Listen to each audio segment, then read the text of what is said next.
പിന്നെ ആൽക്കഹോളിക്സ് അനോണിമസും അതുപോലെ ഒരു വലിയ ശക്തിയുടെ സഹായമൊക്കെ ഉള്ളതുകൊണ്ട് ഇന്നത്തെ ദിവസം കുടിച്ചിട്ടില്ല. എന്തായാലും ഇത് ഇവിടെ ഇപ്പോ 11 മണി മിനിറ്റ്. ഈ സമയത്ത് ട്രഡീഷനെ കുറിച്ച് ഒരു കൂട്ടം ആൾക്കാരുടെ അടുത്തിരുന്ന് സംസാരിക്കുകയും ചിന്തിക്കുകയും ഒക്കെ ചെയ്യുന്നത് എൻ്റെ ജീവിതത്തിൽ ഇതാദ്യമാണ്. എന്തായാലും എനിക്ക് വളരെയേറെ ഗുണം ചെയ്തു ഇതിലൂടെയൊക്കെ കടന്നു പോകാൻ. ഇപ്പൊ കഴിഞ്ഞ ദിവസങ്ങളിലെല്ലാം, കഴിഞ്ഞ ഞായറാഴ്ചകളിൽ 6 പാരമ്പര്യങ്ങൾ കഴിഞ്ഞു. ഇത് 7ാമത്തെ പാരമ്പര്യമാണ്. ഇന്ന് ഈ ലിവിങ് സോബർ എന്ന് പറയുന്ന പുസ്തകത്തിൽ, സുബോധ ജീവിതം എന്ന് പറയുന്ന മലയാളം പുസ്തകത്തിലെ പേജ് 75, 74, 75 എയുടെ സന്ദേശം വായിക്കുക എന്ന് നവാഗതന് വേണ്ടിയുള്ള ഒരു ചാപ്റ്റർ ഉണ്ട്. അതിൽ ആൽക്കഹോളിക്സ് അനോണിമസിന്റെ ലിറ്ററേച്ചറിനെ കുറിച്ച് ഏതൊക്കെ ടെക്സ്റ്റുകളാണുള്ളതെന്നൊക്കെ എഴുതിയിരിക്കുന്നു. അതിൽ 12 പടികളും 12 പാരമ്പര്യങ്ങളും എന്ന് പറയുന്ന പുസ്തകത്തിനെയൊക്കെ മെൻഷൻ ചെയ്യുന്നതിന് മുമ്പ് ഈ വായന എത്രത്തോളം റിക്കവറിക്ക് പ്രധാനപ്പെട്ടതാണെന്ന് ഒരു നവാഗതന് കൊടുക്കുന്ന പുസ്തകമാണ് സുബോധ ജീവിതം. അതിൽ എഴുതിയിരിക്കുന്നത് പേജ് 75 സെക്കൻഡ് പാരഗ്രാഫിൽ, കൈമറിഞ്ഞു വരുന്ന ആശയങ്ങൾ കേൾക്കുന്നതിനേക്കാൾ അഭികാമ്യമാണ് എയുടെ തത്വങ്ങൾ അതിന്റെ മൂല സ്രോതസ്സിൽ നിന്ന് തന്നെ മനസ്സിലാക്കാൻ കഴിയുന്നത്. അതുപോലെ തന്നെ കുറച്ചുകൂടെ താഴെയുള്ള പാരഗ്രാഫിൽ, ആദ്യമായി ഓടിച്ചു നോക്കുമ്പോൾ ലഭിക്കുന്നതിനേക്കാൾ വളരെ കൂടുതൽ അഗാധമായ അർത്ഥതലങ്ങൾ ഗ്രന്ഥത്തിന്റെ നിരന്തരമായ വായനയിലൂടെ വെളിപ്പെടുമെന്ന് പുസ്തകം പതിവായി വായിക്കുന്ന വ്യക്തികൾ പറയുന്നു. അത് കഴിഞ്ഞിട്ട് 12 പടികളും 12 പാരമ്പര്യങ്ങളും എന്ന് പറഞ്ഞ പുസ്തകത്തിനെ പരിചയപ്പെടുത്തുന്നു. ബിൽ ഡബ്ല്യുവിനാൽ എഴുതപ്പെട്ട ഈ പുസ്തകത്തിൽ എയുടെ മൗലികമായ തത്വങ്ങൾ കൂടുതൽ ആഴത്തിൽ ചർച്ച ചെയ്യപ്പെടുന്നു. ഈ പുസ്തകം ചിലപ്പോൾ 12 എന്ന് വിളിക്കുന്നു. എയിലൂടെ സുബോധം പ്രാപിക്കലിന്റെ പദ്ധതിയെപ്പറ്റി ഗൗരവമായി പഠിക്കാൻ ആഗ്രഹിക്കുന്ന അംഗങ്ങൾ ബിഗ് ബുക്കിനോടൊപ്പം ഈ പുസ്തകവും പഠന ഗ്രന്ഥമായി ഉപയോഗിക്കുന്നു. ആൽക്കഹോളിക്സ് അനോണിമസിന്റെ പ്രകാശനത്തിന് ശേഷം 13 വർഷം കഴിഞ്ഞ് എഴുതപ്പെട്ട ഈ ചെറിയ പുസ്തകം, 12 പടിയും 12 പാരമ്പര്യവും ചെറിയ പുസ്തകമാണ്. വ്യക്തിയുടെ തലത്തിലും ഗ്രൂപ്പിന്റെ തലത്തിലും എയിലെ പെരുമാറ്റ ശൈലിയുടെ തത്വങ്ങളെ വിശദീകരിക്കുന്നു. വ്യക്തിയുടെ വളർച്ചയ്ക്ക് മാർഗനിർദ്ദേശകമായ 12 പടികൾ ബിഗ് ബുക്കിൽ വിവരിച്ചിരിക്കുന്നത് ചുരുക്കത്തിലാണ്. അതുപോലെ ആദ്യത്തെ പുസ്തകം പ്രസിദ്ധീകരിച്ച് കഴിഞ്ഞതിന് ശേഷമാണ്, ബിഗ് ബുക്ക് പ്രസിദ്ധീകരിച്ച് കഴിഞ്ഞതിന് ശേഷമാണ് ഗ്രൂപ്പുകളുടെ പ്രവർത്തന തത്വങ്ങളായ 12 പാരമ്പര്യങ്ങൾ പരീക്ഷണ നിരീക്ഷണങ്ങളിലൂടെ രൂപം പ്രാപിച്ചു വന്നത്. മറ്റെല്ലാ പ്രസ്ഥാനങ്ങളിൽ നിന്നും വ്യത്യസ്തമായി അവ ഈ പ്രസ്ഥാനത്തെ അതുല്യമാക്കുന്ന മുഖമുദ്രകളാണ്. അപ്പോ മറ്റെല്ലാ പ്രസ്ഥാനത്തെക്കാളും വ്യത്യസ്തമായിട്ട് ഈ പ്രസ്ഥാനത്തെ അതുല്യമാക്കുന്ന മുഖമുദ്ര, അതിൽ വളരെ പ്രകടമായിട്ടുള്ളത് ഇതിന്റെ മെമ്പർഷിപ്പ് റിക്വയർമെന്റ് ആണ്, അംഗത്വത്തിന് വേണ്ടിയുള്ള നിബന്ധന. ഒരാള് സ്വയം ഞാനൊരു എ മെമ്പറാണെന്ന് പ്രഖ്യാപിക്കുന്ന നിമിഷം അയാൾ എ മെമ്പറാണ്. അയാളെ പുറന്തള്ളാനോ അയാളെ മാറ്റി നിർത്താനോ ഒന്നും കഴിയില്ല.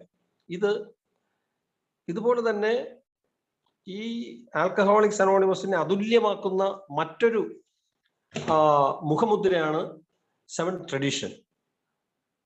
ആൽക്കഹോളിക്സ്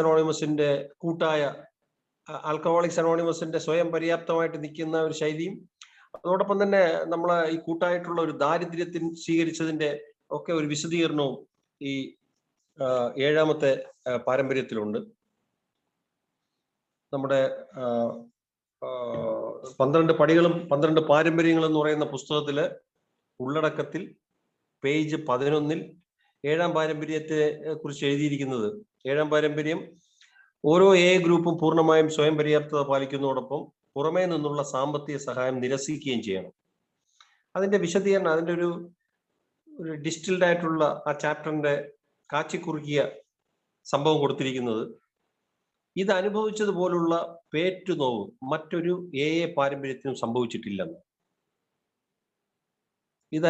ഇത് അനുഭവിച്ചതുപോലെ ഒരു പേറ്റുനോവ് മറ്റൊരു പാരമ്പര്യത്തിൽ സംഭവിച്ചിട്ടില്ല. കൂട്ടായ ദാരിദ്ര്യം ആരംഭകാല ആവശ്യം തന്നെയാണ്.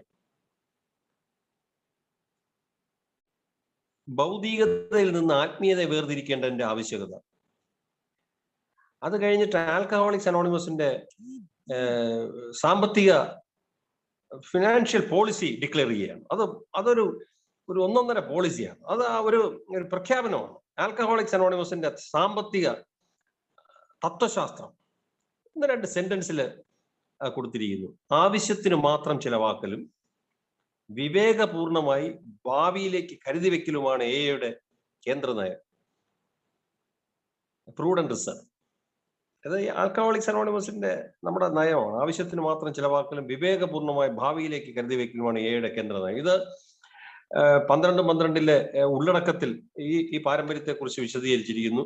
അതുപോലെ തന്നെ ട്രഡീഷന്റെ ലോങ് ഫോമിൽ ആൽക്കഹോളിക്സ് അനോണിമസ് എന്ന് പറയുന്ന അടിസ്ഥാന ഗ്രന്ഥത്തിലെ പേജ് 211 ലോങ് ഫോമിൽ കൊടുത്തിരിക്കുന്നത് എ ഗ്രൂപ്പ് അതാതിന്റെ അംഗങ്ങൾ സ്വമനസാല നൽകുന്ന സാമ്പത്തിക സഹായം കൊണ്ട് തന്നെ പൂർണ്ണമായ സ്വയം പര്യാപ്തത പാലിച്ചുകൊള്ളും.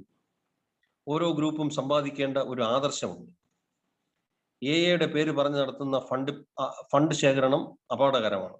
അത് ഗ്രൂപ്പുകളോ ക്ലബ്ബുകളോ ആശുപത്രികളോ അതുപോലുള്ള ഏത് പ്രസ്ഥാനങ്ങൾ നടത്തിയാലും ശരി, അതുപോലെ ഏതെങ്കിലും സ്ഥാനത്ത് നിന്ന് സമ്മാനങ്ങൾ സ്വീകരിക്കുന്നതോ ഏതെങ്കിലും തരത്തിലുള്ള കടപ്പാടുകൾ സൃഷ്ടിക്കുന്നതോ സാമ്പത്തിക സഹായം പറ്റുന്നതോ ബുദ്ധിയല്ല. അതുപോലെ തന്നെ സാമാന്യ രീതിയിൽ കരുതൽ ധനം ഉണ്ടായിട്ടും പ്രത്യേക ഉദ്ദേശമൊന്നും ഇല്ലാതെ തന്നെ പിന്നെയും ധനം വർദ്ധിപ്പിച്ചുകൊണ്ടിരിക്കുന്ന ട്രഷറികളെ പറ്റി ഞങ്ങൾക്ക് വളരെ ഉത്കണ്ഠയുണ്ട്. വസ്തുവകകളുടെയും ധനത്തിന്റെയും അധികാരത്തിന്റെയും തർക്കങ്ങൾ വരുമ്പോൾ നമ്മുടെ ആത്മീയ സമ്പാദ്യം ഫലശൂന്യമായി തീരുമെന്ന് അനുഭവങ്ങൾ പലപ്പോഴും മുന്നറിയിപ്പ് തന്നിട്ടുണ്ട്. വളരെ ഈ ലോങ് ഫോമില് ഈ സാമ്പത്തിക കാര്യം മാത്രമല്ല പറഞ്ഞത്, നമ്മുടെ വളരെ വളരെ ക്ലിയർ ആയിട്ട് പറയുന്ന ഒരു സ്പിരിച്വൽ ആത്മീയ പാപ്പരത്വം വരുന്ന 3 മെയിൻ ഘടകങ്ങൾ: ധനം, അധികാരം, ധനത്തിന്റെ ഭാഗമായിട്ടുള്ള വസ്തുവകകൾ. എന്തായാലും ലോങ് ഫോമിൽ അത്രയും പറഞ്ഞിരിക്കുന്നു. അതുപോലെ തന്നെ ഈ ആൽക്കഹോളിക്സ് അനോണിമസിന്റെ ഏതെങ്കിലും ലിറ്ററേച്ചറിൽ 7ാമത്തെ പാരമ്പര്യത്തെ കുറിച്ച് വിശദീകരണം ഉണ്ടോ എന്ന് നോക്കിയപ്പോൾ പ്രതിദിന മനനങ്ങളിൽ 7ാം പാരമ്പര്യത്തെ കുറിച്ച് 3 ഷെയറിങ്ങുകൾ ജൂലൈ 216 പേജില്, അതുപോലെ 219 പേജില്, 220 പേജിൽ ഡെയിലി റിഫ്ലക്ഷനിൽ. അപ്പോൾ അതിൽ ആദ്യത്തെ ജൂലൈ 26 അല്ലെങ്കിൽ 216 പേജിലെ 7ാമത്തെ പാരമ്പര്യത്തെ കുറിച്ചുള്ള റിഫ്ലക്ഷൻ ഓരോ ഗ്രൂപ്പും സ്വയം പര്യാപ്തത പാലിക്കുന്നതോടൊപ്പം പുറമെ നിന്നുള്ള സാമ്പത്തിക സഹായം നിരസിക്കുകയും വേണം. 12 പേജ് 160 എന്ന് പറഞ്ഞിട്ട് ഒരു അംഗത്തിന്റെ ഒരു ഷെയറിംഗ് കൊടുത്തിട്ടുണ്ട്. അതില് വളരെ കൃത്യമായിട്ട് ഈ 7ാമത്തെ പാരമ്പര്യത്തിലേക്ക് പ്രാക്ടിക്കലായിട്ട് ശ്രദ്ധ ക്ഷണിക്കുന്ന ഷെയറിംഗ് ആണ്. അതില് ഷോപ്പിങ്ങിന് പോകുമ്പോൾ ഞാൻ വസ്തുക്കളുടെ വില നോക്കുകയും എനിക്ക് ആവശ്യമുള്ളത് വില കൊടുത്ത് വാങ്ങിക്കുകയും ചെയ്യുന്നു. ഞാനിപ്പോൾ പുനരധിവാസ പ്രക്രിയയായതിനാൽ എന്റെ ജീവിതം നേരെയാക്കേണ്ടിയിരിക്കുന്നു. മീറ്റിങ്ങുകളിൽ ചിലപ്പോൾ 1-ലധികം പ്രാവശ്യം ഞാൻ കാപ്പി കുടിക്കാറുണ്ട്. പിരിവിന്റെ സമയത്ത് ഞാൻ പലപ്പോഴും ഭയങ്കര തിരക്കിലായിരിക്കും, അല്ലെങ്കിൽ എന്റെ കൈവശം പണം വളരെ കുറവായിരിക്കും. പക്ഷെ മീറ്റിംഗ് എനിക്ക് ആവശ്യമാണ്. ഒരു ബിയറിന്റെ പണം സംഭാവനയായി കൊടുക്കുന്നത് ആരോ നിർദ്ദേശിച്ചു. അത് വലിയൊരു തുകയായി എനിക്ക് തോന്നി. $1 പോലും ഞാൻ തികച്ചു കൊടുക്കുന്നില്ല, അല്ലെങ്കിൽ 100 രൂപ പോലും ഞാൻ തികച്ചു കൊടുക്കാറില്ല. മറ്റു പലരെയും പോലെ കൂട്ടായ്മയ്ക്ക് പണം കൊടുക്കാൻ ഞാനും ഉദാരമതികളായ മെമ്പർമാരെ ആശ്രയിക്കുന്നു.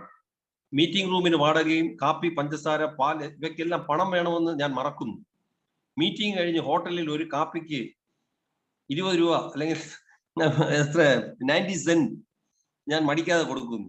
അതിനെനിക്ക് എപ്പോഴും പണമുണ്ട്. എന്നിട്ട് എന്നോട് തന്നെ ഓരോ ആൽക്കഹോളിക്സ് അനോണിമസ് അംഗത്തിന്റെയും നേർക്ക് ചോദിക്കുന്ന ഒരു കണക്ക് ചോദിക്കലുണ്ട് ആൽക്കഹോളിക്സ് അനോണിമസ് ഈ ഡെയിലി റിഫ്ലക്ഷനിൽ. അതൊരു മെമ്പറുടെ ഷെയറിംഗ് ആണെങ്കിൽ പോലും ചോദ്യം ഇതാണ്: അപ്പോൾ എന്റെ സുബോധത്തിന്റെ മനസമാധാനത്തിന്റെയും മൂല്യം എത്ര? അതൊരു എന്റെ മനസാക്ഷിയോടുള്ള തന്നെ ഒരു ചോദ്യമാണ്. അടുത്തത് 219 പേജിൽ ഈ പാരമ്പര്യത്തെ കുറിച്ചുള്ള ഡെയിലി റിഫ്ലക്ഷൻ അനുകമ്പയുടെ അറിയാത്ത ദാനങ്ങൾ എന്നുള്ള ഹെഡിങ്ങിൽ സജീവ കുടിയന്മാരെ ഞങ്ങൾ എന്ന് ഒരു വിധത്തിൽ അല്ലെങ്കിൽ മറ്റൊരു വിധത്തിൽ ഒരു സഹായത്തിന് വേണ്ടി കാത്തിരിക്കുകയായിരുന്നു. 12 ട്രഡീഷൻസ് ഇല്ലുസ്ട്രേറ്റഡ് പേജ് 14. അതിലെ ഒരു അംഗത്തിന്റെ ഷെയറിങ്ങില് എഴുതിയിരിക്കുന്നത് വളരെ പ്രസക്തമായിട്ടുള്ള ഒരു കാര്യം. അതായത് ഇന്ന് ഒരു സ്വാന്തന വാക്കിലൂടെയും പുഞ്ചിരിയിലൂടെയും കാരുണ്യത്തിലൂടെയും ഒത്തിരി കാര്യങ്ങൾ ചെയ്യാൻ ഞാൻ ശ്രമിക്കുന്നു. എന്റെ ഭാരങ്ങൾ ഞാൻ ചുമക്കുന്നതോടൊപ്പം തന്നെ മറ്റുള്ളവരെ എന്റെ ഒപ്പം നടക്കാൻ ഞാൻ അനുവദിക്കേണ്ടിയിരിക്കുന്നു. അവരുടെ ഭാരം വഹിക്കുവാൻ സഹായിക്കേണ്ടിയിരിക്കുന്നു. ഈ ഒരു ഷെയറിംഗ് പ്രിന്റ് ചെയ്ത് വെച്ചിരിക്കുന്ന ഒരു അംഗത്തിന്റെ ഷെയറിംഗില് വാസ്തവത്തിൽ ആൽക്കഹോളിക്സ് അനോണിമസിന്റെ ഈ കിറ്റിയിലേക്ക് പൈസ ഇടുന്നത് മാത്രമല്ല, മറിച്ച് ഒരു സാന്ത്വന വാക്കിലൂടെയും പുഞ്ചിരിയിലൂടെയും കാരുണ്യത്തിലൂടെയും ഒത്തിരി കാര്യങ്ങൾ ചെയ്യാൻ ഞാൻ ശ്രമിക്കുന്നു. അടുത്ത ഒരു ഫിലോസഫി വരുന്നത് അത് ഒരു ഒരു ഒരു ഒരു ക്രിസ്തു ആകാനുള്ള, ഞാൻ ക്രൈസ്റ്റ് എന്നുള്ള വാക്ക് ഉപയോഗിക്കുമ്പോൾ അതൊരു മതത്തിന്റെ ഒരു അർത്ഥത്തിലല്ല ഞാൻ എടുക്കുന്നത്. പക്ഷേ എന്റെ ഭാരങ്ങൾ ഞാൻ ചുമക്കുന്നതോടൊപ്പം, അല്ലെങ്കിൽ എന്റെ കുരിശ് ഞാൻ ചുമക്കുന്നതോടൊപ്പം തന്നെ മറ്റുള്ളവരെ എന്റെ ഒപ്പം നടക്കാൻ ഞാൻ അനുവദിക്കേണ്ടിയിരിക്കുന്നു. അവരുടെ ഭാരം വഹിക്കുവാൻ സഹായിക്കേണ്ടിയിരിക്കുന്നു. അപ്പോ ഒരു 100-ന്റെ നോട്ട് കിറ്റിയിലിടുന്നത് മാത്രമൊന്നുമല്ല, അതില് വേറെയും ചില ചിന്തിക്കേണ്ട വിഷയങ്ങള് ഈ പാരമ്പര്യത്തില് ഉണ്ട് എന്നുള്ളത്. അടുത്തത് പേജ് 220 തിരിച്ചു നൽകുക എന്നുള്ള ഹെഡിങ്ങില് മറ്റൊരു ഡെയിലി റിഫ്ലക്ഷൻ. അതില് ഒരു അംഗം വളരെ വളരെ പ്രധാനപ്പെട്ട എഴുതിയിരിക്കുന്ന, എനിക്ക് തോന്നിയത് ഈ ചായക്ക് പണം നൽകുക എന്നതിനേക്കാൾ ഉപരിയായി മറ്റൊന്നു കൂടി 7-ാം പാരമ്പര്യം അർത്ഥമാക്കുന്നുണ്ട്. ഇത് ഒരു സംഘടനയുടെ ഭാഗമായി ഞാൻ അംഗീകരിക്കപ്പെടുന്നത് കൂടിയാണ്. ആദ്യമായി എനിക്ക് ഉത്തരവാദിത്വമുള്ളവനാകാം, കാരണം ഒരു തിരഞ്ഞെടുപ്പിന് എനിക്ക് സാധ്യതയുണ്ട്. അടുത്തത് എയുടെ കാര്യങ്ങളിൽ വ്യാപൃതനാകുന്നതിലൂടെ ജീവിതത്തിലെ പ്രശ്നങ്ങൾ പരിഹരിക്കുന്നതിനുള്ള തത്വങ്ങൾ എനിക്ക് പഠിക്കാൻ കഴിയും. സ്വയം പര്യാപ്തനാകുന്നതിലൂടെ എനിക്ക് തന്നത് എക്ക് തിരിച്ചു നൽകാൻ ഞാൻ പ്രാപ്തനാക്കപ്പെടുന്നു. ഇതുവഴി എൻ്റെ സുഖപ്രാപ്തി മാത്രമല്ല, എൻ്റെ പേരക്കിടാങ്ങൾക്ക് വേണ്ടി കൂടി നിലനിൽക്കുന്നു എന്ന് ഉറപ്പാക്കാൻ എനിക്ക് കഴിയും. എന്നെ വല്ലാതെ സ്പർശിച്ച ഒരു അംഗത്തിന്റെ ഷെയറിംഗ് ആണ്. ഇതില് എൻ്റെ പേരക്കിടാങ്ങൾക്ക് വേണ്ടി കൂടി നിലനിൽക്കുന്നു എന്നുള്ളത് ഞാൻ ഈ ആൽക്കഹോളിക്സ് അനോണിമസിൽ വന്ന 31 വയസ്സിന്റെ ചോര തിളപ്പില് എനിക്ക് അന്ന് മനസ്സിലായില്ല. പക്ഷെ ഇന്ന് മേൽമീശയും തലയും ഒക്കെ നരച്ച് ആ ഹോർമോണിന്റെ പമ്പിങ് ഒക്കെ ഒന്ന് കുറഞ്ഞപ്പോ എനിക്ക് അതിന്റെ പക്വത എനിക്ക് മനസ്സിലാവും. അപ്പോ ഈ എയുടെ കാര്യം മാത്രം പ്രശ്ന പരിഹാരത്തിന്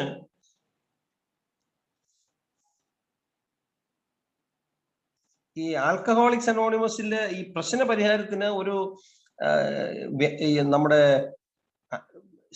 എയുടെ കാര്യങ്ങളിൽ വ്യാപൃതനാകുന്നതിലൂടെ ജീവിതത്തിലെ പ്രശ്നങ്ങൾ പരിഹരിക്കുന്നതിനുള്ള തത്വങ്ങൾ, ഇത് വളരെ റിലവന്റ് ആയി, വളരെ പ്രസക്തമായിട്ടുള്ള ഒരു സംഗതി.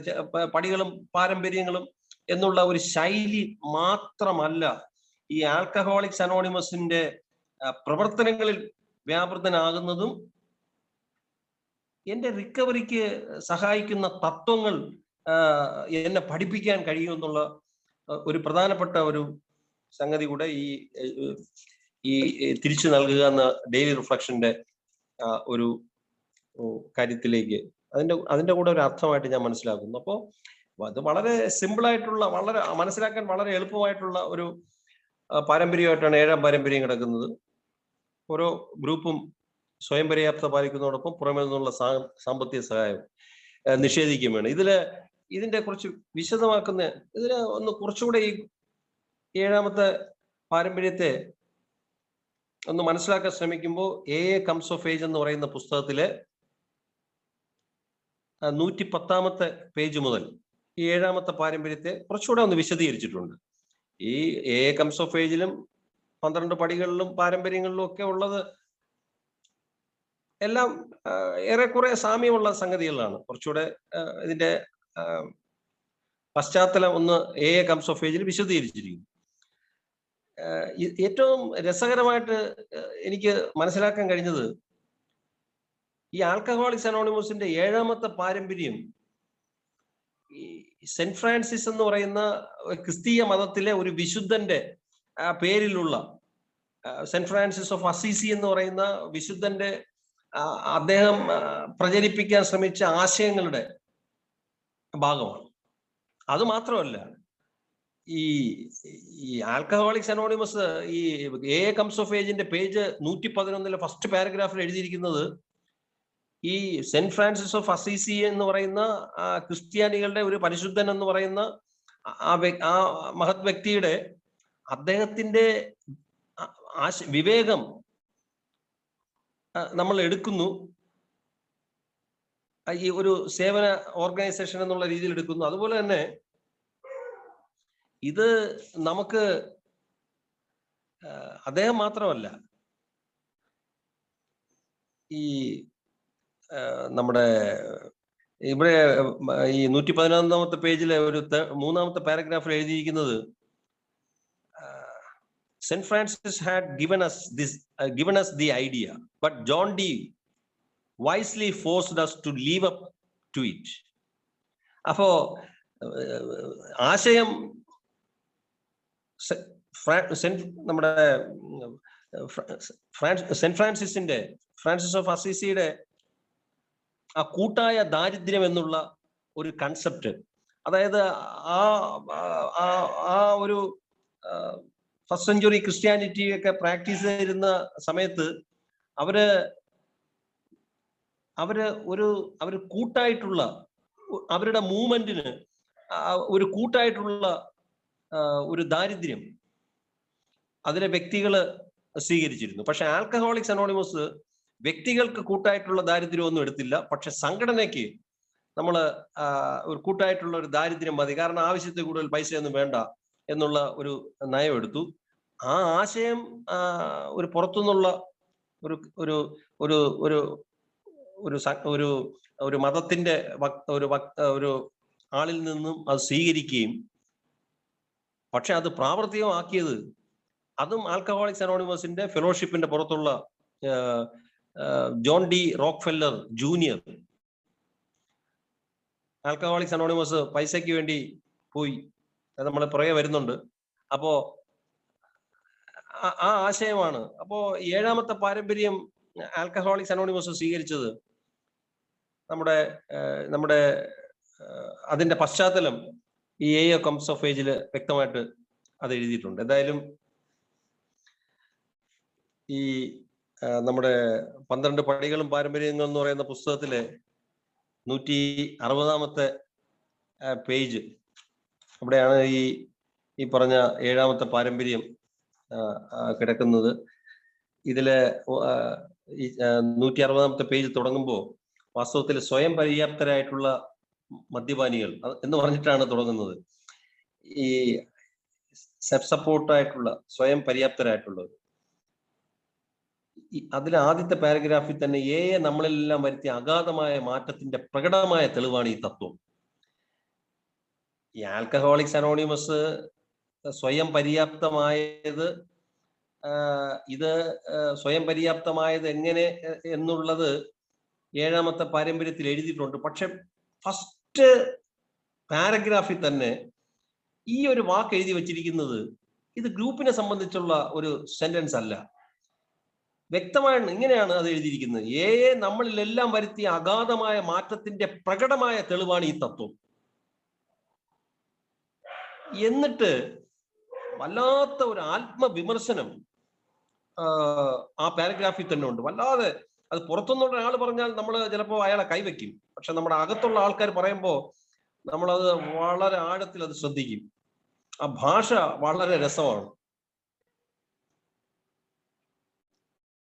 എല്ലായ്പ്പോഴും നമ്മുടെ കൈകൾ നമ്മൾ പുറത്തേക്ക് നീട്ടിയിട്ടുണ്ട് ഭിക്ഷയ്ക്ക് വേണ്ടിയായി. ആ പിച്ച ചോദിക്കാൻ വേണ്ടി കൈ നീട്ടിയെന്ന് എഴുതിയില്ല, ഇവിടെ കുറച്ച് മാന്യത കാണിച്ചു. എന്നിട്ട് ആലങ്കാരികമായിട്ട് സാഹിത്യ ഭാഷയിൽ അങ്ങ് എഴുതി. എല്ലായ്പ്പോഴും നമ്മുടെ കൈകൾ നമ്മൾ പുറത്തേക്ക് നീട്ടിയിട്ടുണ്ട്, പൈസയ്ക്ക് മാത്രമൊന്നുമല്ല. എന്നിട്ട് അടുത്ത ഈ ആൽക്കഹോളിക്സ് അനോണിമസിന്റെ ഭാഷ അത് നമുക്ക് മുൻപ് പോയ ഒരു കള്ളുകൂടിയൻ എഴുതി വെച്ചിരിക്കുന്നതുകൊണ്ട് അത് നമ്മളുമായിട്ട് പൊരുത്തപ്പെടുന്ന അസാധ്യമായിട്ടുള്ള ഒരു ലാംഗ്വേജ് സ്റ്റൈലാണ്. എല്ലായ്പ്പോഴും നമ്മുടെ കൈകൾ നമ്മൾ പുറത്തേക്ക് നീട്ടിയിട്ടുണ്ട്. നമ്മൾ മറ്റാരെയെങ്കിലും സാധാരണയായി പണത്തിന്റെ കാര്യത്തിൽ ആശ്രയിക്കുകയായിരുന്നു. നമ്മൾ മറ്റാരെയെങ്കിലും സാധാരണയായി പണത്തിന്റെ കാര്യത്തിൽ ആശ്രയിക്കുകയായിരുന്നു. ഇത് സ്വയം പര്യാപ്തത എന്ന് പറയുന്ന വാക്ക് പണത്തിന്റെ ആൽക്കഹോളിക്സ് അനോണിമസിന്റെ കിറ്റിയിലോട്ട് ഇടുന്ന 2 രൂപയുടെ വിഷയം മാത്രമല്ല. ഇത് ഞാന് വൈകാരികമായിട്ട് കൂടെ ഒരു സഹായത്തിന് ഒരു ആവശ്യമില്ലാതെ സ്വയം എനിക്ക് അധ്വാനിക്കാനുള്ള ശരീരം ഇരിക്കുകയും അത് ചെയ്യാതെ ഞാൻ പലവിധ കാരണങ്ങളുണ്ട്, കുറ്റബോധം കൊണ്ടോ പല കാരണങ്ങളുണ്ട് അത് കഴിയാതിരിക്കുകയും സഹായത്തിന് കൈനീട്ടി. അത് മോശം കാര്യമല്ല, പക്ഷെ അത് സ്ഥിരമായിട്ട് നമ്മൾ മറ്റാരെങ്കിലും സാധാരണയായി പണത്തിന്റെ കാര്യത്തിൽ ആശ്രയിക്കുകയായിരുന്നു. അപ്പൊ അതിൽ നിന്ന് മാറിയിട്ട് നമ്മളിലെല്ലാം വരുത്തിയ അഗാധമായ മാറ്റത്തിന്റെ പ്രകടമായിട്ടുള്ള തെളിവാണ് ഈ തത്വം. ഞാന് മാറിയിട്ടുണ്ടോ ഇല്ലയോ എന്നുള്ള എന്റെ ഒരു ഇൻവെന്ററി ഈ 7ാമത്തെ പാരമ്പര്യം വെച്ച് എടുക്കുകയാണെങ്കിൽ പണം അവിടെ നിൽക്കട്ടെ. എനിക്കൊരു ദിവസം മുന്നോട്ട് കൊണ്ടുപോകാൻ എനിക്ക് തിരുവനന്തപുരത്ത് റേഷൻ കടയിൽ റേഷൻ കാർഡുണ്ട്. 2 കിലോ ചാക്കരിയും അല്ലെങ്കിൽ 1 കിലോ പച്ചരിയും കിട്ടിയാൽ ഞാൻ ജീവിച്ചു. ഇപ്പൊ തിരുവനന്തപുരത്തൊക്കെ റേഷൻ കട വഴി 2 രൂപയ്ക്കൊക്കെ അരി കിട്ടും. അതുകൊണ്ട് പട്ടിണി കിടന്നൊന്നും മരിച്ചു പോകില്ല. മറ്റൊരു തരത്തിലുള്ള വൈകാരികമായിട്ട് ഞാൻ സ്വയം പര്യാപ്തനായിട്ടുണ്ടോ, അതോ ഞാൻ ഇപ്പോഴും പരാതി പറയുന്നുണ്ടോ, ഞാൻ എപ്പോഴും അസംതൃപ്തനാണോ, ഞാൻ വല്ലാതെ അസ്വസ്ഥനാവുന്നുണ്ടോ, അല്ലെങ്കിൽ എനിക്ക് കിട്ടിയിട്ടുള്ള ബ്ലെസ്സിങ്സ് എന്റെ കൗണ്ട് യുവർ ബ്ലെസ്സിങ്സ് എന്നൊക്കെ പറയുന്ന ഒരു ശൈലി വിട്ടിട്ട് ഞാൻ വല്ലാതെ മറ്റുള്ളവരുടെ സർട്ടിഫിക്കറ്റിന് വേണ്ടിയോ അവരുടെ ഗുഡ് ബുക്കിൽ കയറാനോ ഇതൊക്കെ ഞാൻ ഒരുപാട് ചെയ്യുന്നുണ്ടോ എന്നുള്ള ഒരു അർത്ഥം കൂടെ ഈ സ്വയം പര്യാപ്തൻ എന്നുള്ള ഒരു വാക്കില് ഞാൻ കാണുന്നുണ്ട്. എന്തായാലും അത്രയും പറഞ്ഞ ശേഷം ഈ പാരമ്പര്യം നമ്മൾ നേരത്തെയും ഇതിന്റെ ആദ്യത്തെ പേജിൽ വായിച്ചപ്പോൾ ഈ പാരമ്പര്യം അനുഭവിച്ച പേറ്റുനോവ് ഒരുപക്ഷെ മറ്റൊരു പാരമ്പര്യവും അനുഭവിച്ചിട്ടില്ലെന്ന് പറയുന്നുണ്ട്. ഇത് ഞങ്ങളുടെ ചിലവുകൾ സ്വയം വഹിച്ചു തുടങ്ങേണ്ടത് ഏറ്റവും ആവശ്യമായിരിക്കുമെന്ന് ഞങ്ങൾ കണക്കൂട്ടി. ഇവിടെ മറ്റൊരു പ്രയോഗം കൂടെ ഈ പാരമ്പര്യത്തിലുണ്ട്. നമ്മുടെ കൂട്ടായ ദാരിദ്ര്യത്തിന് മറ്റൊരു കാരണം കൂടി ഉണ്ടായിരുന്നു. അത് പറഞ്ഞു കഴിഞ്ഞിട്ട് മറ്റൊരു പ്രയോഗം ഇവിടെ എഴുതിയിട്ടുണ്ട്. നമ്മുടെ ആൽക്കഹോളിക്സ് അനോണിമസ് അംഗങ്ങള് പണത്തെ ഈ പുറമേയുള്ള സംസാരമൊക്കെ നടത്തുമ്പോഴും മറ്റുള്ളവരെ കാണിക്കാനുള്ള പണം വലിച്ചെറിയലുകളും എല്ലാം നിലനിൽക്കെ തന്നെ ആൽക്കഹോളിക്സ് അനോണിമസിന്റെ കിറ്റിയിലെ കാര്യം വരുമ്പോ ഒരു അംഗത്തിന്റെ മനോഭാവം എന്താണെന്ന് നല്ല ഒരു ഉപമ ഇവിടെ എഴുതിയിട്ടുണ്ട്. മരത്തിൽ അതിന്റെ തൊലി എത്ര ശക്തിയിൽ ഒട്ടിപ്പിടിച്ചിരിക്കുന്നു അത്രയും കട്ടിയായി തന്നെ ഞങ്ങളും പണത്തിൽ ഒട്ടിപ്പിടിച്ചിരുന്നു. ഒരു മരത്തിന്റെ തൊലി അതിൽ എത്ര കട്ടിയായിട്ട് ഒട്ടിപ്പിടിച്ചിരിക്കുവോ അതുപോലെ തന്നെ ഞങ്ങളും പണത്തിൽ ഒട്ടിപ്പിടിച്ചിരുന്നു.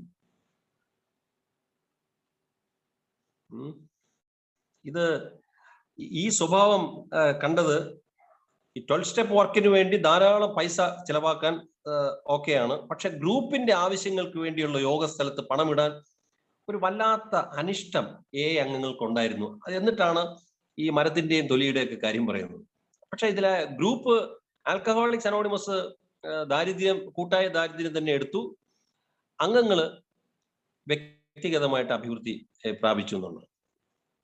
ഇതിൽ ആൽക്കഹോളിക്സ് അനോണിമസിന്റെ ആദ്യകാലത്ത് ഗ്രൂപ്പില് 2 എക്സ്ട്രീം കണ്ടീഷൻസിലുള്ള ആൾക്കാരുണ്ടായിരുന്നെന്നാണ് തുടർന്നുള്ള വിശദീകരണം. അതായത് നമ്മുടെ ശൈശവാവസ്ഥയിൽ നമ്മുടെ ആൽക്കഹോളിക്സ് അനോണിമസ് ഒക്കെ തുടങ്ങി അതിൽ മെമ്പേഴ്സ് വന്നു, ഗ്രൂപ്പുകളൊക്കെ തുടങ്ങി വന്നപ്പോ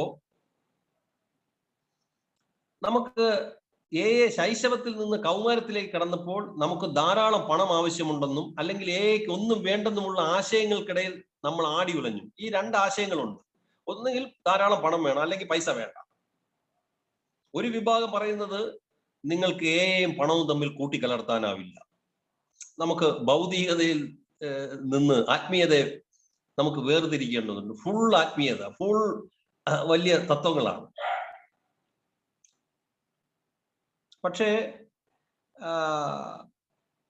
ചില അംഗങ്ങൾ പണം ഉണ്ടാക്കാൻ ശ്രമിച്ചു, നമ്മൾ ചൂഷണം ചെയ്യപ്പെടുന്നു ഭയന്നു, ക്ലബുകൾ തുടങ്ങി, അതിന്റെയൊക്കെ ഭാഗമായിട്ട് ബാഹ്യമായ ഇടപെടലുകൾ സംഭവിച്ചു. ആൽക്കഹോളിക്സ് അനോണിമസിന് ഒരു ആശുപത്രിയെ സമ്മാനമായി കിട്ടി, ഒരാള് സൗജന്യമായിട്ട് ഒരു ഹോസ്പിറ്റൽ കൊടുത്തു. അപ്പൊ അതിന്റെ ചികിത്സ പ്രവർത്തനം നടന്നുകൊണ്ടിരുന്നപ്പോൾ തന്നെ സംഭാവന കൊടുത്ത ആളുടെ മകൻ അവിടെ അഡ്മിറ്റായി, പിന്നീട് അയാൾ മാനേജറായി.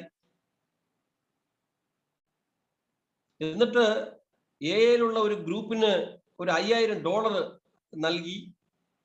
ആ പൈസ കിട്ടിയപ്പോ ഇവിടെ എഴുതിയിരിക്കുന്നത് ആ വലിയ തുകയെ പറ്റിയുള്ള പൊല്ലാപ്പ് വർഷങ്ങളോളം ബുദ്ധിമുട്ടുണ്ടാക്കി. ഈ പ്രശ്നങ്ങൾ കണ്ടപ്പോൾ ചില ഗ്രൂപ്പുകൾ ചില്ലി കാശ് സൂക്ഷിക്കാൻ വിസമ്മതിച്ചു. ഞാൻ ഈ പറഞ്ഞു വന്നത് 2 സെക്ഷനിലുള്ള ആൾക്കാർ. ഒന്ന്, ആൽക്കഹോളിക്സ് അനോണിമസിന് പണം വേണം പ്രവർത്തിക്കാൻ. മറ്റൊന്ന്, ആൽക്കഹോളിക്സ് അനോണിമസും അതിനെ ഈ ഭൗതികതയും ആത്മീയതയായിട്ട് ബന്ധിപ്പിക്കാൻ പാടില്ലെന്നുള്ള യാഥാസ്ഥിതികവാദികൾ. അപ്പൊ ഈ 2 തർക്കങ്ങൾ ഉണ്ടെങ്കിലും ആൽക്കഹോളിക്സ് അനോണിമസിന് പ്രവർത്തിക്കേണ്ടതുണ്ട് എന്ന് പഴമക്കാർ തിരിച്ചറിഞ്ഞു. കാരണം യോഗസ്ഥലം നടത്തിക്കൊണ്ടുപോകാൻ പൈസ ആവശ്യമുണ്ട്. മുഴുവൻ സ്ഥലത്തെ ആശയക്കുഴപ്പത്തിൽ നിന്ന് രക്ഷിക്കുന്നതിന് വേണ്ടി ചെറിയ ഓഫീസുകൾ സ്ഥാപിക്കേണ്ടി വന്നു, പൈസ വേണം. ടെലിഫോണുകൾ സ്ഥാപിച്ചു, പൈസ വേണം. ആ ഓഫീസ് പ്രവർത്തിക്കാൻ കുറച്ച് സെക്രട്ടറിമാരെ വേണം, പൈസ വേണം. ഇവിടെ എഴുതിയിരിക്കുന്നത് ഒരു കൊച്ചു വാക്കാണെങ്കിലും അത് മനസ്സിലാക്കണം. ധാരാളം പ്രതിഷേധങ്ങൾക്കിടയിലും ഇത്തരം കാര്യങ്ങൾ നേടിയെടുത്തു. ഇത് നമ്മുടെ ഗ്രൂപ്പ് കോൺഷ്യൻസിൽ അങ്ങോട്ട് ചെന്നപ്പോ നമുക്ക് പണം ആവശ്യമുണ്ടെന്ന് പറഞ്ഞാൽ പെട്ടെന്ന് നമ്മുടെ ഗ്രൂപ്പിലെ അംഗങ്ങൾ സമ്മതിച്ചു കൊടുത്തില്ല. ധാരാളം പ്രതിഷേധങ്ങൾക്കിടയിൽ, ഇതൊക്കെ വളരെ, ഈ പ്രതിഷേധം എന്നൊക്കെ വളരെ എന്താണ് മയപ്പെടുത്തിയ ലാംഗ്വേജാ. എന്തൊക്കെ നടന്നിരിക്കുമെന്ന് നമുക്ക് ഊഹിക്കാം. അപ്പോ ഈ ഇത്തരം കാര്യങ്ങൾക്ക് പൈസ ചെലവാക്കിയില്ലെങ്കിൽ അടുത്ത് നമ്മുടെ സഹായം അന്വേഷിച്ചു വരുന്ന ഒരു ആൽക്കഹോളിക്കിന്, ഒരു മദ്യപാനിക്ക് അവന് സഹായം കിട്ടില്ലെന്ന് വ്യക്തമായി. അവനൊരു അവസരം നിഷേധിക്കലാണെന്ന് മനസ്സിലായി. ലളിതമായ സേവനങ്ങൾക്ക് നമുക്ക് ചെറിയ തുകകൾ കൊടുക്കേണ്ടതായിട്ട് വരും. അപ്പോ ഈ 2 എക്സ്ട്രീമിലോട്ടുള്ള അങ്ങോട്ടും ഇങ്ങോട്ടുമുള്ള എക്ക് പണം വേണമെന്നും എക്ക് പണം വേണ്ടെന്നുമുള്ള 2 ധ്രുവങ്ങളിലേക്കുള്ള ചാഞ്ചാട്ടം നിൽക്കുകയും ഇന്ന് കാണപ്പെടുന്ന 7ാം പാരമ്പര്യത്തിലേക്കുള്ള വഴി തെളിയിക്കുകയും ചെയ്തു. അങ്ങനെ വഴി തെളിയിച്ച 3 സംഭവങ്ങൾ, അത് ഈ ആൽക്കഹോളിക്സ് അനോണിമസിന്റെ എ കംസ് ഓഫ് ഏജ് എന്ന് പറയുന്ന പുസ്തകത്തിലും നമ്മുടെ 7ാം പാരമ്പര്യത്തിലും ആ 3 സംഭവങ്ങളാണ് മെയിൻ ആയിട്ടുള്ളത്. നമ്മൾ ഇന്ന് കാണുന്ന ആൽക്കഹോളിക്സ് അനോണിമസിന്റെ 7ാം പാരമ്പര്യത്തിലേക്ക് വഴി തെളിച്ചത്. അതിലൊന്ന്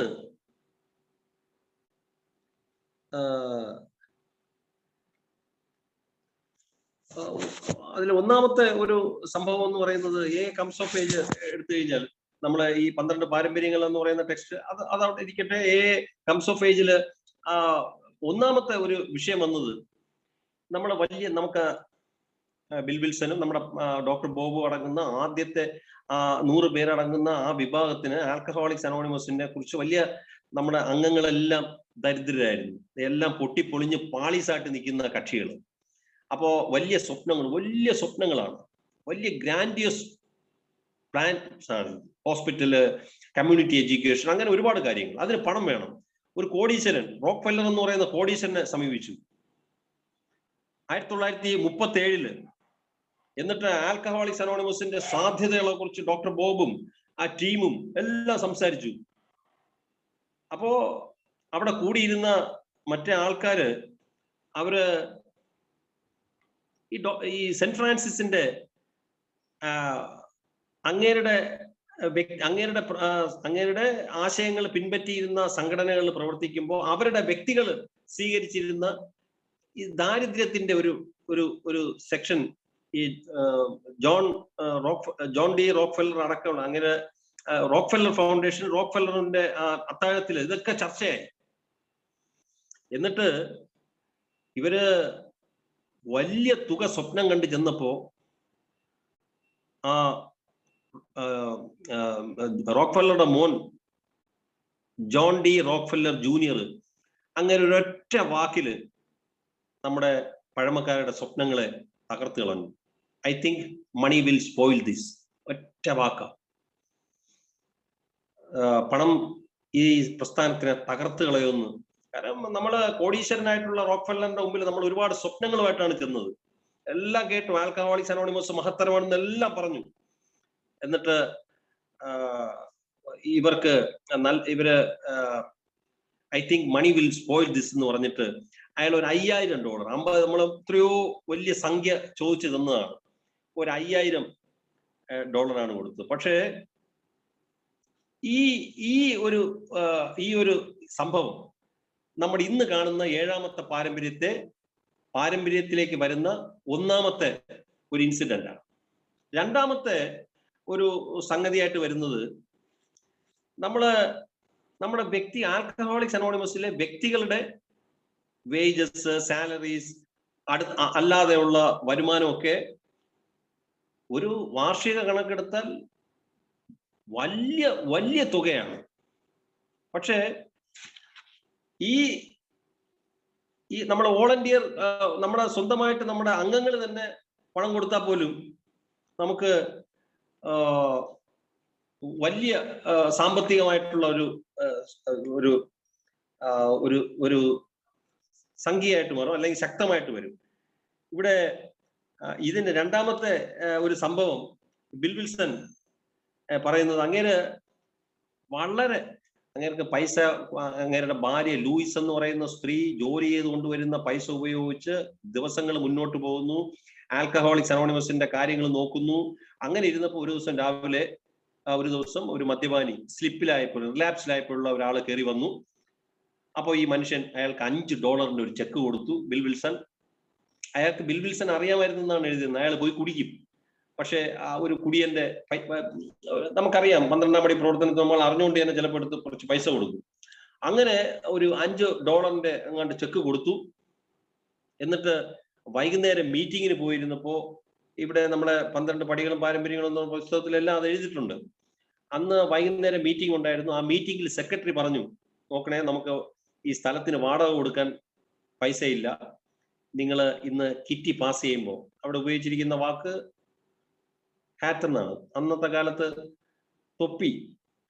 അപ്പോ ഇങ്ങനെ കിറ്റി പാസ് ചെയ്ത് അടുത്ത് എത്തിയപ്പോ ബിൽ വിൽസൺ അടുത്തിരിക്കുന്ന ഒരാളെ ഭയങ്കരമായിട്ട് 12 സ്റ്റെപ്പ് ചെയ്തുകൊണ്ടിരിക്കുകയായിരുന്നു. അങ്ങനെ ഒന്ന് ഉപദേശിച്ച് റെഡിയാക്കിക്കൊണ്ടിരുന്നു. അപ്പൊ പോക്കറ്റിലേക്ക് കൈയിട്ടു. തപ്പി നോക്കിയപ്പോ 50-ന്റെ 100-ന്റെ നോട്ടുണ്ട്, തൊട്ടില്ല. അവസാനം 10 രൂപയുടെ ഒരു കോയിൻ 10 രൂപയുടെ കോയിൻ എടുത്ത് കിറ്റിയിൽ ഇടാൻ നോക്കി. 10 രൂപ കോയിൻ നോക്കിയപ്പോഴും അയാളുടെ കൈ സഹിച്ചില്ല. ഇത് ഒത്തിരി വലിയ കോയിൻ ആയിപ്പോയല്ലോ എന്ന് നോക്കിയിട്ട് തപ്പി തടഞ്ഞ് ഒരു 50 പൈസയുടെ തുട്ടെടുത്ത് ആ കിറ്റിയിലിട്ടു. ആ കിറ്റിയിൽ 50 പൈസയുടെ തുട്ടിട്ടപ്പോ അയാൾ അവിടെ എഴുതിയിരിക്കുന്നത് ഒരു ചെറിയ ശബ്ദം പോലും ഉണ്ടായില്ലെന്ന്.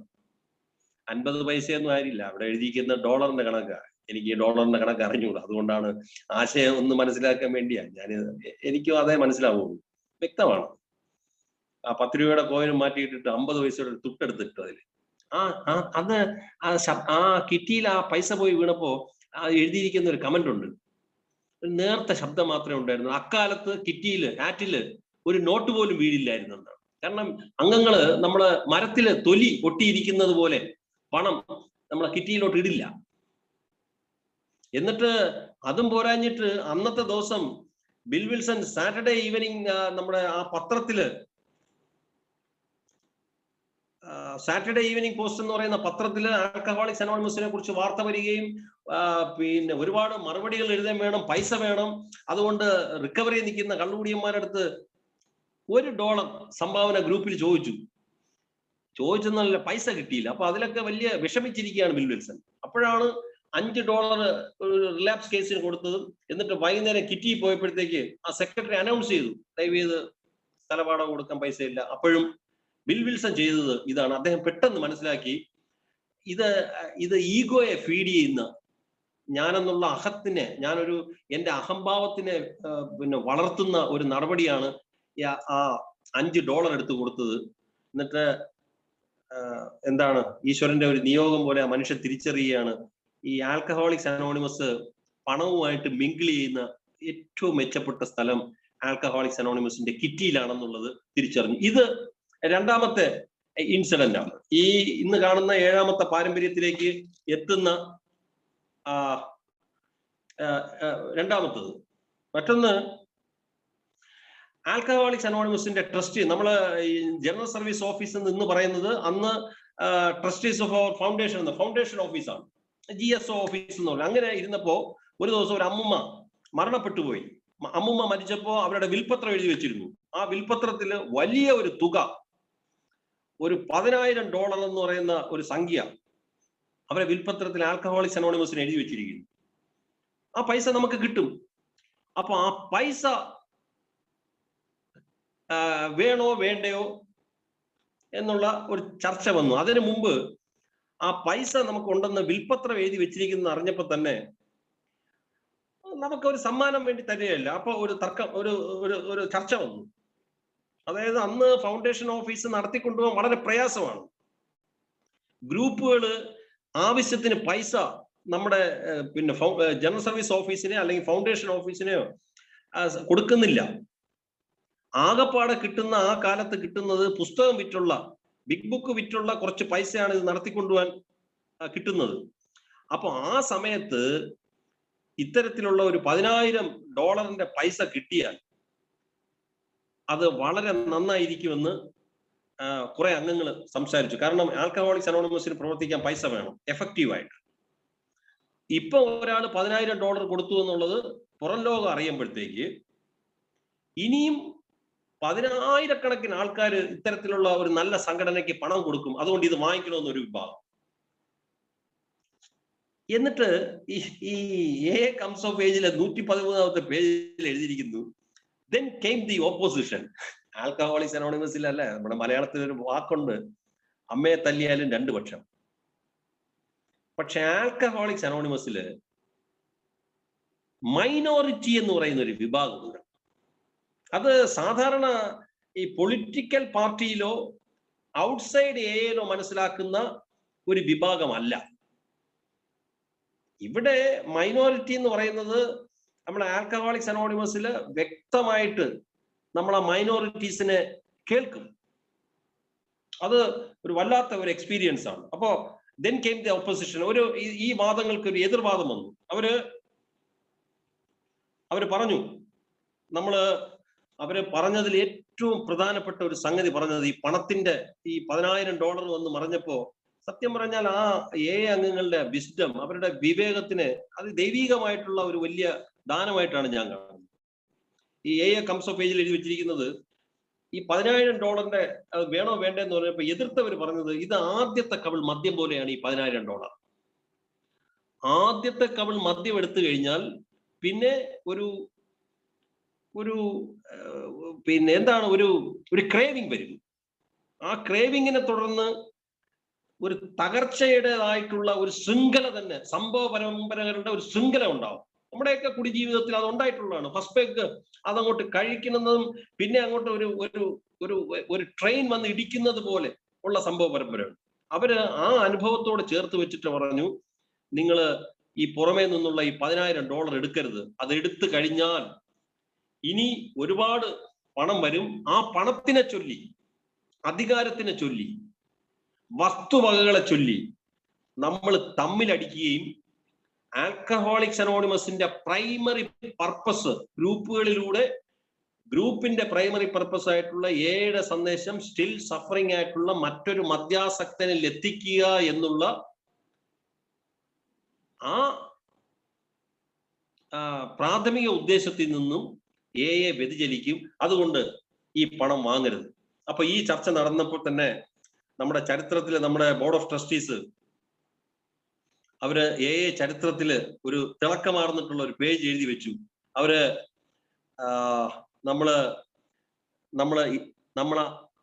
നമ്മുടേതായിട്ടുള്ള ഒരു ദാരിദ്ര്യത്തിൽ തുടരണമെന്നും നമ്മുടെ ദൈനംദിന ചെലവുകൾ കഴിഞ്ഞ് ഒരല്പം പ്രൂഡന്റ് റിസർവ് മാത്രം വെച്ച് ആൽക്കഹോളിക്സ് അനോണിമസിന്റെ ട്രഷറികൾ, group, general service office, inter group, area committee, district committee, ഏത് സർവീസ്, കൺവെൻഷൻ കമ്മിറ്റികൾ, ആൽക്കഹോളിക്സ് അനോണിമസിന്റെ ഖജനാവ്, അത് നമ്മള് അത്യാവശ്യ കാര്യങ്ങൾ നടത്താനുള്ള പണം സംഭരിച്ചു വെച്ചിട്ട് ഒരല്പം പ്രൂഡന്റ് റിസർവ്, ഒരു ജനറൽ സർവീസ് ഓഫീസ് ആണെങ്കിൽ ഒരു 4-5 മാസത്തെ ജീവനക്കാരുടെ ശമ്പളം, അങ്ങനെ അത് നമ്മുടെ ഡെലിഗേറ്റ്സ് ഡിസൈഡ് ചെയ്യും. അപ്പോ അത്തരത്തിലുള്ള ഒരു സാമ്പത്തികം, ആ ഒരു പ്രൂഡന്റ് റിസർവ് മാത്രം വെച്ച് മുന്നോട്ട് പോയാൽ മതി എന്നുള്ളത് ഈ 3 സംഭവങ്ങളിലൂടെ നമ്മൾ ഇന്ന് കാണുന്ന ആൽക്കഹോളിക്സ് അനോണിമസിന്റെ 7ാമത്തെ പാരമ്പര്യത്തിൽ എത്തിച്ചേർന്നു. അപ്പോ സ്വയം പര്യാപ്തത എന്നുള്ള ഒരു കൺസെപ്റ്റ്, ആ കൺസെപ്റ്റിലേക്ക് എത്തിച്ചേരുന്ന ആൽക്കഹോളിക്സ് അനോണിമസിന്റെ സംഭവങ്ങൾ അത് എന്തായാലും ഇങ്ങനെയാണ്. അപ്പൊ ഇന്ന് രാവിലെ ഞാൻ ജനറൽ സർവീസ് ഓഫീസിലെ എൻ്റെ ഒരു സുഹൃത്തിനെ വിളിച്ചു. എന്നിട്ട് ഞാൻ അദ്ദേഹത്തിൻ്റെ അടുത്ത് ചോദിച്ചു, ഒരു അംഗത്തിന് ഒരു സാമ്പത്തിക വർഷം ഇന്ത്യയിൽ ജനറൽ സർവീസ് ഓഫീസിൽ എത്ര രൂപ സംഭാവന തരാം? അപ്പോൾ എനിക്ക് നേരത്തെ അറിയാവുന്നത് 20,000 രൂപയായിരുന്നു. പക്ഷെ ഇന്ന് ആ വ്യക്തി എൻ്റെ അടുത്ത് പറഞ്ഞത്, ഒരു അംഗത്തിന്, ഒരു ഇൻഡിവിജ്വലിന്, അയാൾക്ക് ആൽക്കഹോളിക്സ് അനോണിമസിന് നമ്മുടെ ജനറൽ സർവീസ് ഓഫീസിലേക്ക് സംഭാവന ചെയ്യാൻ കഴിയുന്ന മാക്സിമം തുക 60,000 rupees ആണ്, 60,000 രൂപ. ഇനി ആൽക്കഹോളിക്സ് അനോണിമസിലെ ഏത് കോടീശ്വരൻ വന്നാലും ശരി, നോട്ട് കെട്ട് അടുക്കി വെച്ചാലും ശരി, അയാളുടെ കയ്യിൽ നിന്ന് ഒരു സാമ്പത്തിക വർഷം ആൽക്കഹോളിക്സ് അനോണിമസ് 60,000 രൂപ വാങ്ങിക്കും. അപ്പോ ബാക്കി പൈസ എന്ന് വെച്ചാൽ താങ്കളുടെ കൈ വെച്ചേക്കാൻ പറയും, കാരണം നമുക്ക് അതിന്റെ ആവശ്യമില്ല. അതുപോലെ തന്നെ ആൽക്കഹോളിക്സ് അനോണിമസിന്റെ ഗ്രൂപ്പിൽ ഏതെങ്കിലും ഒരു അംഗത്തിന്റെ അല്ലെങ്കിൽ ഏതെങ്കിലും ഒരു തരത്തിലുള്ള ഇതൊന്നും തന്നെ നമ്മൾ അമിതമായിട്ടുള്ള സാമ്പത്തികമായിട്ടുള്ള ബാധ്യത വെക്കില്ല. കാരണം അങ്ങനെ സാമ്പത്തികമായിട്ട് നമ്മൾ ബാധ്യത വെച്ചാൽ ആ വ്യക്തികളോ ആ സംഘടനകളോ അവരെ നമ്മളെ സ്വാധീനിക്കുകയും നമ്മുടെ പ്രൈമറി പർപ്പസിൽ നിന്ന് നമ്മെ വ്യതിചലിപ്പിക്കുകയും ചെയ്യുമെന്നുള്ളതാണ്. അപ്പോ ആൽക്കഹോളിക്സ് അനോണിമസിന്റെ 7ാമത്തെ പാരമ്പര്യത്തെ കുറിച്ച് ഓരോ ഏകവും സ്വയം പര്യാപ്തത പാലിക്കുന്നതോടൊപ്പം തന്നെ പുറമേ നിന്നുള്ള സാമ്പത്തിക സഹായം നിരസിക്കുകയും ചെയ്യണമെന്നുള്ള ഒരു ആ പാരമ്പര്യത്തിന്റെ ഷെയറിങ്ങിന്റെ അതിന്റെ അവസാനമാണ്. അപ്പോൾ ഈ ലാസ്റ്റ് പാരഗ്രാഫില് ഈ ആൽക്കഹോളിക്സ് അനോണിമസിന്റെ ചരിത്രത്തിൽ തിളക്കമാർന്ന, നമ്മുടെ ട്രസ്റ്റ് അംഗങ്ങൾ എയുടെ ചരിത്രത്തിൽ ഒരു തിളക്കമാർന്ന താളെഴുതി. എപ്പോഴും ദരിദ്രമായിരിക്കണമെന്ന തത്വത്തെ അവർ പുനഃപ്രഖ്യാപിച്ചു. അധികം ചിലവുകളില്ലാതെയും വിവേകപൂർണമായ ഒരു കരുതൽ ശേഖരത്തോടും കൂടിയാണ് ഫൗണ്ടേഷന്റെ സാമ്പത്തിക നയം എന്ന് പറഞ്ഞിട്ട് നമ്മുടെ ഈ ഉത്തരവാദിത്വഹീനന്മാർ ഉത്തരവാദിത്വമുള്ളവരായിരിക്കുമെന്ന് അവർ പ്രസ്താവിച്ചു. ഇത് ഒരു കാലഘട്ടം മിക്കവാറും മറന്നു കഴിഞ്ഞിരുന്ന ഒരു ആദർശം ആൽക്കഹോളിക്സ് അനോണിമസ് പുനർജീവിപ്പിച്ചു. ഇത് പറഞ്ഞിട്ട് ആ ട്രഡീഷൻ അവസാനിപ്പിക്കുന്നു. അപ്പോ ഈ പാരമ്പര്യത്തെ കുറിച്ചുള്ള എൻ്റെ ഷെയറിങ്ങും ഞാൻ അവസാനിപ്പിക്കുന്നു. Thank you.